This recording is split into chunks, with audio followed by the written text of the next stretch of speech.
오늘은 부담을 짊어진 성도들이라고 하는 제아의 말씀을 함께 나눌까 합니다.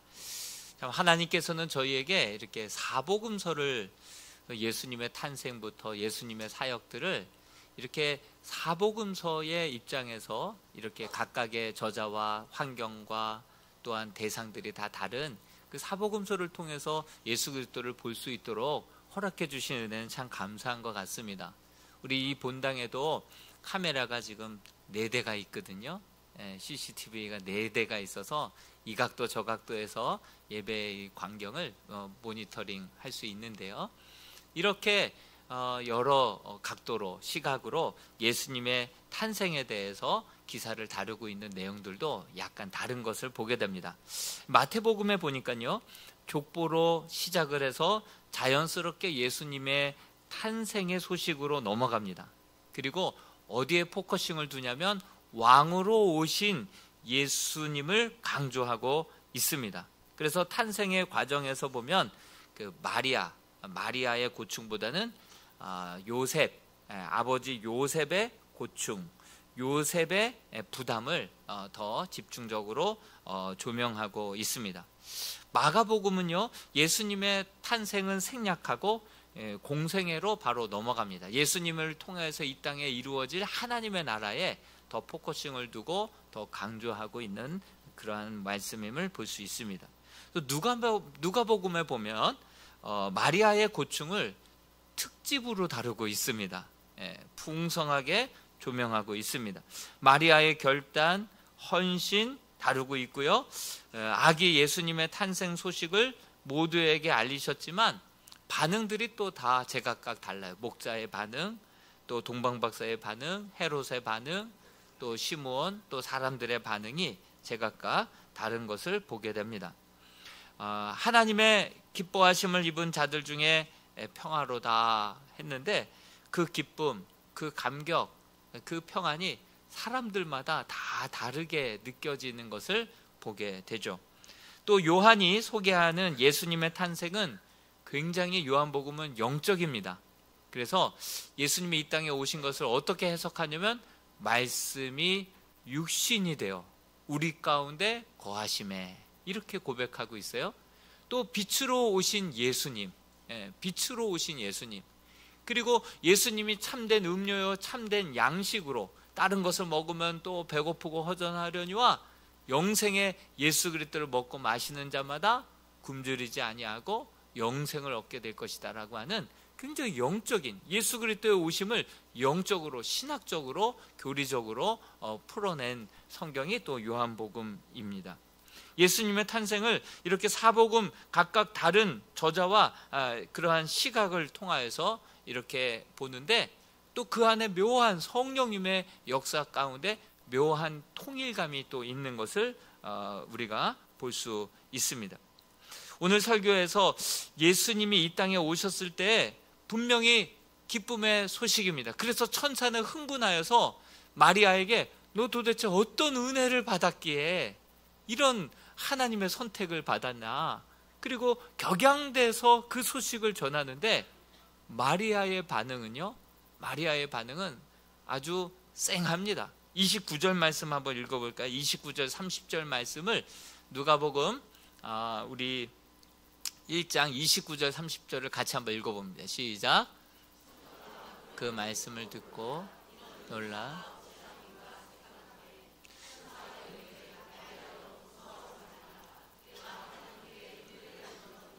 그렇죠. 놀랐죠. 그리고 무서워하지 말라는 것은 지금 마리아가 어떻게 하고 있다는 거예요? 떨고 있다라고 하는 뜻이죠. 반응이 제각각 다릅니다. 목동에게 알려줬을 때는 목동은요 참 단무지인 것 같아요. 단순, 무식, 또 바로 행동하는 그래서 소식을 듣자 한번 우리 보러 가자. 바로 가서 주님을 안고 경배하고, 그리고 빨리 가서 전하자. 듣고 보자. 그리고 경배하고 빨리 전하자. 아주 단순하죠. 하나님께서 군인과 목동들을 좋아하신 이유가 여기 있는 것 같습니다.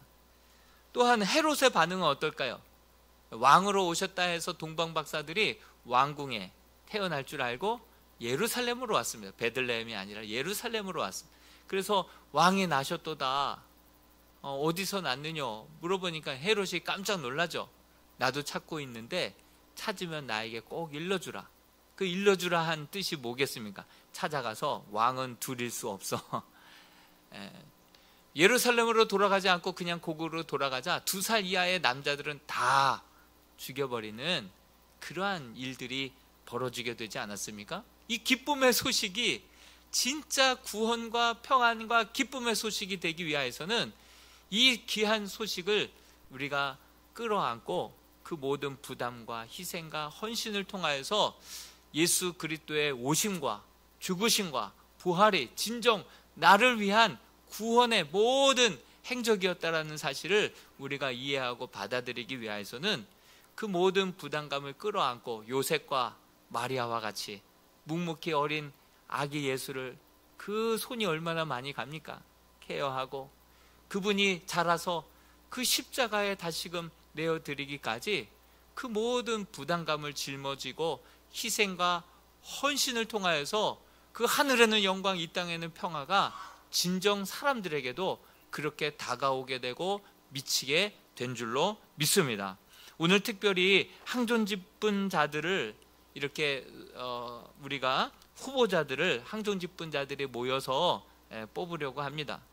복음은 기뻐하고 흥분할 일이지만 그 부담을 끌어안지 않고서는 사람들에게 복음이 복음으로 들리지 않고 평화가 평화로 와닿지 않기 때문에 진정 우리들의 섬김과 사랑과 희생을 통하여서야 비로소 그들이 귀가 열리고 그 복음이 들려오고 그 복음이 진정 믿어지게 될 때 그 구원이 그 영광이 그 평화가 그들의 삶 가운데 심령 가운데 진정한 구원의 완성이 될 줄로 믿습니다. 그러므로 그 부담감을 함께 짊어질 요셉과 마리아와 같은 그러한 일꾼들이 빚어지고 세워지고 뽑힐 수 있도록 우리 온 성도들도 정말 1월 14일 투표하는 그날까지 함께 기도해 주셨으면 좋겠습니다. 그리스도의 탄생이 분명 우리에게 놀라운 구원과 참된 기쁨과 평화를 가져다 주기에 우리는 성탄 발표회를 통하여서 예수님 생신 축하를 합니다. 그리고 성탄 콘서트를 열어서 그렇게 기쁨의 잔치를 벌입니다. 그런데 예수님이 이 땅에 진정 오신 목적은 생일 파티와 그 우리끼리 그 담장 안에서 자축하고 축하하고 기뻐하기를 그것으로만 멈춰서는 아니 될 것이다라는 생각이 들었습니다. 우리 주님의 오심의 그 진정한 이유와 목적이 온 땅에 진정 갇힌 자, 눌린 자, 가난한 자, 소외된 자 그들을 구원하기 위해서 이 땅에 오신 예수 그리스도이심을 우리가 기억하면서 우리의 기쁨의 잔치가 우리 생일 잔치가 이 담장 안에서만 우리만 기뻐하고 우리만 자축하고 끝날 일이 아니라 담장 넘어서 그 주님의 따뜻한 온기를 나누고 섬기고 전할 때 계속해서 조건 없이 흘려보낼 때 세상에 귀가 열리고 구원에 대한 소식, 그 평안에 대한 이유를 물으며 그들의 마음이 열리게 되고 복음을 받아들이게 되고 그 예수님이 이 땅에 오신 그 목적대로 진정한 평안과 구원과 해방이 그 가정과 그 모든 사회에 미치게 될 줄로 믿습니다. 이를 위하여서는 그 부담을 끌어안고 아기 예수가 십자가에서 내어주기까지 그 모든 수고를 아끼지 않는 보이지 않는 티나지 않는 그 모든 희생과 헌신과 섬김의 결과였다라고 하는 사실을 우리가 기억해야 할 것입니다. 그래서 우리가 지난주 아까 광고 말씀 드렸듯이 이렇게 희망상자, 백상자를 그렇게 먼저 우리가 준비를 했습니다. 그래서 우리 탄현 1동 행복복지센터 동장님 그리고 우리 탄현 2동 행복복지센터 우리 또 동장님 대행하시는 분 또 직원들 함께 불러서 전달식을 가졌습니다. 그날 또 비가 왔어요. 그래서 트럭으로 옮겨가지는 못하고 이곳저곳에 쌓여 있지만 이제 돌아오는 주간에 함께 그 사랑을 흘려보내고 또 지역사회에 추천해 주신 분 장학금도 드리고 계속해서 우리의 그 주님의 은혜와 사랑, 그 온기가, 그 빛이, 그 등불이 계속해서 세상을 따뜻하게 또 세상을 밝게 비추는 그러한 섬김이 될 수 있기를 주님의 이름으로 축복합니다. 우리 지난 이제 다음 주 금요일 날, 돌아오는 금요일 날에는 성탄 콘서트를 열기로 했다라고 광고 말씀드리지 않았습니까? 그런데 제가 알아보다 보니까 정동원이라고 하는 트롯 가수가 있어요. 그가 12월 달 맞이하여서 성탄 총동원, 자기 이름이 동원이다 보니까 성탄 콘서트를 성탄 총동원, 이렇게 콘서트 이름을, 컨셉을 정해놓고 콘서트를 하더라고요. 근데 10분 만에 코엑스의 9,000석이 다 마감이 됐다는 거예요. 근데 반면에 또 들려오는 소식으로는 우리 이 복음의 소식을 이 홍대에서도 우리가 함께 나누고 전하자. 그리고 콘서트를 열었는데 사람들이 티켓팅을 하는 사람이 없어갖고 취소가 됐다는 거예요. 참 기쁨의, 진정한 기쁨의 그 의미와 그 기쁨의 성탄의 찬양이 뭐 오히려 세상에 다 빼앗기고 복지와 나눔의 정신은 이 복지센터에 다 빼앗겨 버린 것 같지 않나라는 생각을 깊이 해보는 시간이었습니다. 진정 성탄을 맞이하여서 참된 사랑, 기쁨과 그 의미들을 우리들이 잘 지켜내고 뿐만 아니라 부담감을 끌어안아서 예수님이 하늘에는 영광, 이 땅에 기뻐하심을 입은 자들에게는 평강을 주시기 위해서 오신 그 목적대로 복음이 복음되고 정말 주의 희생과 사랑이, 그 죽으심과 부활이 그들을 구원하기 위한 진정한 복음이었다는 사실을 우리가 그 모든 부담감을 끌어안고 사랑을 나누고 베풀고 섬길 때에 그 복음이 진정 복음되는 놀라운 역사가 저와 여러분들을 통하여서 이루어지게 될 줄로 믿습니다. 아기 예수를 품은 마리아와 요셉의 여정은요, 예수 그리스도를 품기로 계집종이오니 주의 말씀하신 대로 그대로 이루어지리이다. 그리고 받아들이고 품는 순간부터 요셉과 마리아에게는 고생문이 활짝 열렸습니다. 먼저 마태복음에 다루고 있는 요셉이 그 부담을 떠안자 어떠한 일이 벌어졌습니까? 사실 1세기 그때 이스라엘의 결혼 풍습은요, 결혼 전에 정혼을 합니다. 그리고 1년 동안 남자는 집을 준비하고 여자는 이제 살림을 준비하죠. 그리고 그때는 동침하지 않고 순결을 지킵니다. 그 사이에 배가 불러오면요, 돌로 쳐 죽였어요. 이것은 간음이다. 그리고 그 정혼한 사이에 남편이 죽게 되면 아내는 과부라고 지칭을 했어요. 아직 결혼도 안 했는데. 그 정도로 이 정혼이라고 하는 것이 이 강력한 유대 풍습 중에 하나였죠. 그런데 이때 이 마리아의 배가 점점 불러오는 것입니다. 처음에는 살찌는 줄 알았는데 보통 결혼을 앞두면 있던 살도 빼지 않습니까? 그래서 이 배가 점점 불러오자 이렇게 성경은 기록하고 있어요. 요셉은 의로운 사람이라 가만히 조용히 끊고자 했다라고 하는 것이죠. 막 요셉이 막 그것을 문제 삼아 갖고 사람들에게 폭로하고 찾아내고 복수를 하려고 했다고 한다면 아주 더 큰 일로 번졌을 것입니다. 또 가만두어도 그때 당시의 법대로라 함은 돌에 맞아 그냥 죽을 수밖에 없는 그런 상황이었습니다. 그렇지만 요셉은 의롭고 경건한 사람이라 조용히 이 일을 그냥 조용히 묻어버리기 위하여서 가만히 끊고자 했던 것입니다. 이때 그 고민을 덜어주기 위하여서 하나님이 주의 사자를 보냅니다. 꿈에 일러주십니다. 이는 성령으로 잉태된 것이라고 그렇게 말씀해 주시면서 마리아 데려오기를 무서워하지 말라. 그리고 그 아들을 낳게 되면 먼저 그 이름을 예수라 하라. 이렇게 수태고지를 해 주십니다. 예수는 이름이죠. 어떤 이름의 뜻을 가지고 있습니까? 자기 백성을 죄에서 구원할 자. 그것이 바로 구약으로는 예슈아, 그리고 신약에서는 예수라고 그렇게 이름을 이름의 뜻을 갖고 있습니다. 그러면 그리스도는 뭡니까?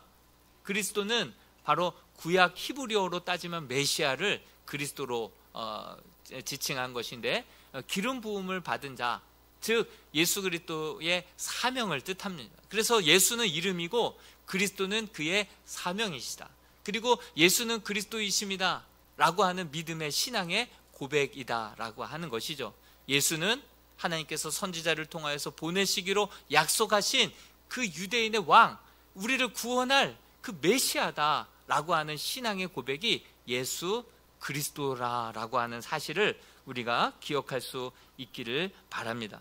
요셉과 마리아는 아직 결혼도 안 했는데 임신했는데 얼마나 많은 가십거리가 되었겠어요. 배가 불러오고 그러면서 사람들이 막 조롱도 하고 이런저런 소문도 만들어내고 가십거리가 되고, 그렇게 사람들에게 이야기거리가 되고 말았죠. 그런 부담감을 끌어안아야만 했었습니다. 또한 가이사 아우구스도가 이스라엘을 이제 완전히 점령하고 나서 이제는 더 착취하기 위해서 호정령을 그렇게 명령합니다. 그래서 군사력을 다 착출해 가고 노동력을 착출해 가려고 그렇게 호정령을 내렸죠. 그 때문에 이제 민족의 대이동이 시작되었습니다. 대이동이 되다 보니까 이제 만삭된 그 마리아를 놓고 갈 수밖에 없지만, 그러나 놓고 가면 어떻게 되겠습니까? 사람들한테 가십거리가 되고 또 어느 순간 아주 극렬분자들에 의해서 끌려나가서 죽임을, 돌팔매질을 당할 수도 있는 거 아니겠습니까? 두고 갈 수가 없는 거예요. 여러분, 나사렛이라고 하는 동네에서 예수님이 쭉 자란 그곳에서부터 이제 베들레헴까지 이제 그 거리를 한번 지도로 한번 보시겠습니까? 예, 나사렛에서 베들레헴까지 호정령이 있어서 내려가는데 그 거리가 133km예요. 예. 그 마리아는 만삭이기 때문에 나귀를 태우고, 요셉은 가난하기 때문에 본인이 걸어서 간다 하더라도 기껏 하루를 최대한 많이 간다 하더라도 30km 아닙니까? 그런데 만삭된 아내를 데리고 가는 길이 천천히 가야 되기 때문에 보통 4일, 5일, 아니 6일 그 이상도 걸릴 수 있을 그러한 상황이었고 그러한 거리였죠. 그런 모든 인생의 부담감을 또 끌어안고 그렇게 고생하며 그 길을 오고 갑니다. 또 호정령으로 본의 아니게 민족의 대이동이 펼쳐졌는데 숙박의 대란이 일어난 거예요. 숙박 대란. 그래도 돈만 있으면 머물 곳이 있었을 텐데 돈도 없다 보니까 기껏해야 마국간, 그것도 요람도 없이 마국간의 말구유에서 예수 그리스도를 출산하게 됩니다. 여러분, 남자는요 아내를 데려와서 고생 시키다 보면 그게 자존심도 상하고 미안하기도 하고 마음이 괴로워서 자는 척하지만 잠이 안 올 때가 있습니다. 정말 좋은 부모를 만났으면 네가 이 고생 안 할 텐데, 자식이 자기 때문에 고생하는 모습을 보면 남자는요 눈을 감고 있어도 잠이 오지 않죠. 뒤척거리고 미안하고 참 자존심 낮아지고 그렇죠. 그런 상황 속에서 정말 그렇게 하나님께서는 계속해서 또 시므온을 보내주시고 또 목동을 보내주시고 또 동방박사들을 보내주시면서 그들을 위로하고 격려하는 모습들을 보게 됩니다. 또한 또 어떤 부담감을 또 끌어안았습니까? 이게 동방박사들이 유대의 왕이 났다고 해서 그 왕가에 예루살렘의 그 왕궁에 났을 거라 생각하고 베들레헴으로 찾아가지 않고 예루살렘으로 찾아갑니다. 그리고 왕궁에 가서 헤롯에게 묻네요. 근데 그 헤롯이 유대인의 왕? 나도 찾고 있던 바인데 찾으면 나에게 일러주라, 이렇게 얘기하죠. 그래서 결국은 별의 인도함을 받아서 베들레헴 가서 황금과 유황과 몰약으로 경배를 드렸죠. 근데 헤롯이 그 사실을 알고서는 어떻게 됐습니까? 2살 이하의 사내 아이는 다 죽이게 만들었죠. 그러다 보니 본의 아니게 나사렛에서 베들레헴보다도 더 먼 그 밑에 가자지구보다 더 아래에 있는 그 애굽으로까지 피신하게 되는, 야반 도주하게 되는 그러한 일이 또 벌어지게 되죠. 그렇게 갓난쟁이를 데리고 그 고생을 할 때 그 아기가 얼마나 손이 많이 갑니까? 그리고 야반도주 그 먼 거리를 얼마나 그 만삭이 몸에 갓난쟁이를 데리고 얼마나 많이 오고 갑니까? 얼마나 많은 사람들의 조롱거리와 또 이방인이기 때문에 그런 손해들을 얼마나 많이 받겠습니까? 하필이면 왕궁의 화려한 사람들, 빽 좋은 사람들, 배경 좋은 사람들 밑에서 태어나게 했으면 그 아이 고생시키지 않았을 터인데, 이렇게 가난하고 볼품없고 배경 없는 우리에게 주셔가지고 나도 고생이지만 아이도 고생하는 그러한 아픔을, 그러한 짐을 다 떠안게 되었다라고 하는 사실이죠. 삶의 무게가 정말 가볍지 않았습니다. 너무나도 무겁고 힘들고 정말 처량하기 그지 없었습니다. 여러분, 그렇지만 그러한 부담감을 끌어안은 자를 통하여서 예수 그리스도를 건강하게 십자가에 내놓기까지 그런 부담감을, 그런 희생과 헌신을 치르신 분들이 있기 때문에 예수님이 죽으시고 부활하시고 이 땅의 모든 인류에게 참된 구원과 평화를 주시는 메시아가 된 줄로 믿습니다. 그러한 부담감을 그러한 짐을 끌어안지 않고서야 어떻게 세상이 들을 수 있으며 관심을 보일 수 있으며 그분을 메시아로 알고 영접할 수 있겠습니까? 여러분, 우리가 제대로 살지 않고 성김과 나눔이 없으면, 예를 들면 입이 열려야 귀가 열린다고 하잖아요. 나눠야 되는 거예요. 그 사랑을 흘려보내야 되는 거예요.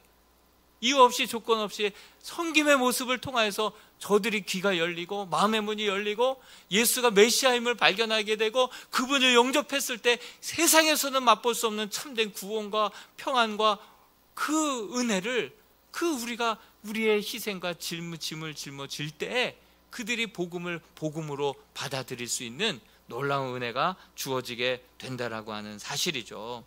그런데요, 우리 하나님께서는 정말 그 모든 부담감을 짊어진 요셉과 마리아를 하나님께서는 막 이런저런 후원자들을 막 붙여주신 것이 아니라 중간중간마다 이 좁은 문이고 좁은 길이고 고단한 인생길이긴 하지만, 그러한 사명의 길이긴 하지만 이 길이 생명의 길 맞다, 네가 가는 길 바르게 지금 잘 가고 있다, 그것을 가르쳐주기 위하여서 중간중간 목동을 보냅니다. 목동이 들판에서 천군 천사가 화답하고 그 갓난 아이가 정말 강보에 쌓여 누워있는 것을 보리니 하면서 그 복음의 소식을 전해주고 그 환상을 보고 달려옵니다. 그리고 경배합니다. 그리고 그를 안고 그렇게 감격해합니다.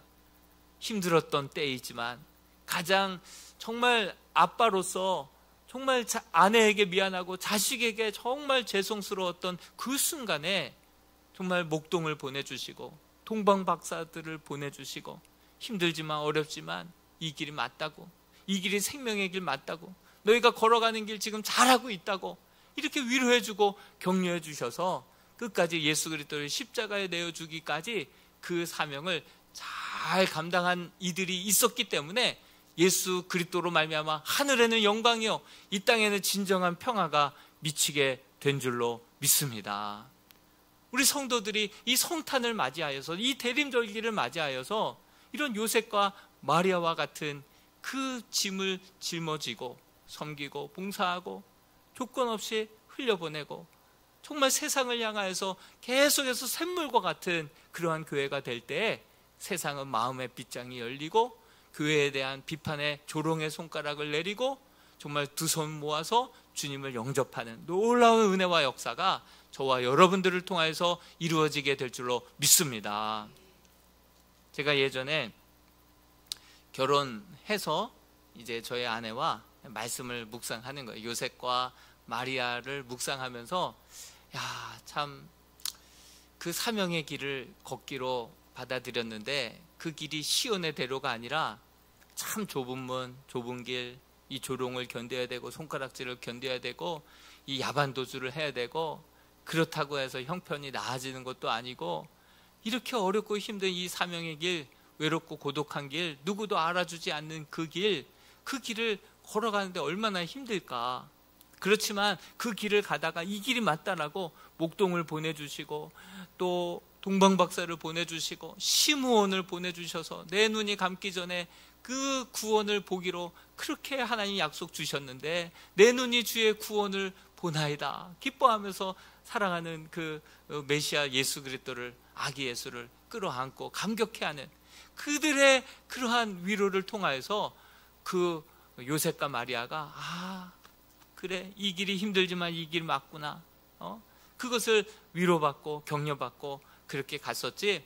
그러면서 아내에게도 얘기하기를 우리가 이 길 어렵고 힘든 길이지만 이렇게 하나님의 이벤트가, 하나님의 서프라이즈가 중간중간 있을 거야. 힘들지만 이 길 잘하고 있어. 이 길 맞아. 이 길이 생명으로 나아가는 그 길이야. 계속해서 그런 이벤트, 그러한 서프라이즈를 하나님이 펼쳐 보여주실 것이야. 이렇게 큐티를 했던 때가 있습니다. 그런데 첫 아이를 낳았을 때 첫 아이가 그렇게 탯줄을 감고 막 그렇게 중환자실에서 11일 동안 있었어요. 그리고 산모는 산후조리원에 있었어요. 그래서 저는 교회, 산후조리원, 또 중환자실, 그리고 집, 내 집 살림을 하면서 오고 가면서 참 힘들고 피곤하고 하나님 원망도 들기도 하고 왜 이런 일이 우리 가정에 있어야 됩니까? 이렇게 하나님 앞에 하소연했던 때도 있었죠. 근데 아내가 산후조리원에서 퇴원해서 집에서 퇴근 시간에 이제 전화가 왔어요. 와서 보니까 냉장고에 김치까지도 다 곰팡이가 쓸어서 먹을 반찬이 하나도 없고 쌀이 없다. 그러면서 오늘은 라면 먹어야 된다고 그러는 거예요. 그래서 주를 위하여서도 금식도 하는데 라면 맛있지. 그리고 끊었는데 마음이 너무 괴로운 거예요. 귀한 집 딸 데려다가 이렇게 고생시키고 아이도 이렇게 고생하고 있는 모습에 너무 가장으로서 마음이 무너지는 거예요. 그래서 마음이 너무나도 무겁고 힘든데 집을 향해서 가고 있는데 전화 한 통이 왔어요. 한 권사님이 잠깐 우리 집 좀 들렸다 가래요. 그래서 집에 잠깐 들렸습니다. 그랬더니 오곡밥을 이렇게 한 단지를 해주셨어요. 그 위에는 여러 나물들로 빼곡하게 칸막이 맞춰서 여러 가지 나물들이 있었어요. 그리고 그 밑에는 김치 한 포기가 담겨져 있었어요. 할렐루야. 그래서 그거를 집에 가서 떡하니 갖다 놓으니까 벙찌죠. 분명히 라면 먹자고 하고 왔는데 오는 길에 그 일이 있었던 거예요. 그 기가 막힌 타이밍에. 그래서 그거를 놓고 하나님 오늘도 일용할 양식을 내게 주셔서 감사합니다. 그 대목에서 저는 울었어요. 기도가 안 나오더라고요. 이 길이 맞다. 힘들지만 어려운 길이지만 그러나 이 길이 생명의 길 맞다. 주님께서 이렇게 위로자를 보내주시겠다라고 전에 큐티 말씀 같이 묵상했었는데 오늘이 바로 그런 주님의 위로의 날이다. 위로의 그런 메시지다. 그것을 기억하면서 힘들고 어렵지만 이 길 같이 걸어가자. 기쁨으로 걸어가자. 그렇게 맛있게 먹었던 때가 있었습니다. 근데 아내에게 제가 어제 식탁에서 물어보니까 기억을 못 하더라고요. 그런 일이 있었나? 그런 남자만이 기억하는 거예요. 아내를 굶기고 아내를 고생시키고 자녀를 고생시킬 때 그 남자만이 느끼는 그때 잊을 수 없는 그 순간에 하나님이 주시는 그 위로가 잊을 수 없는, 벌써 그 아이가 대학생이 됐잖아요.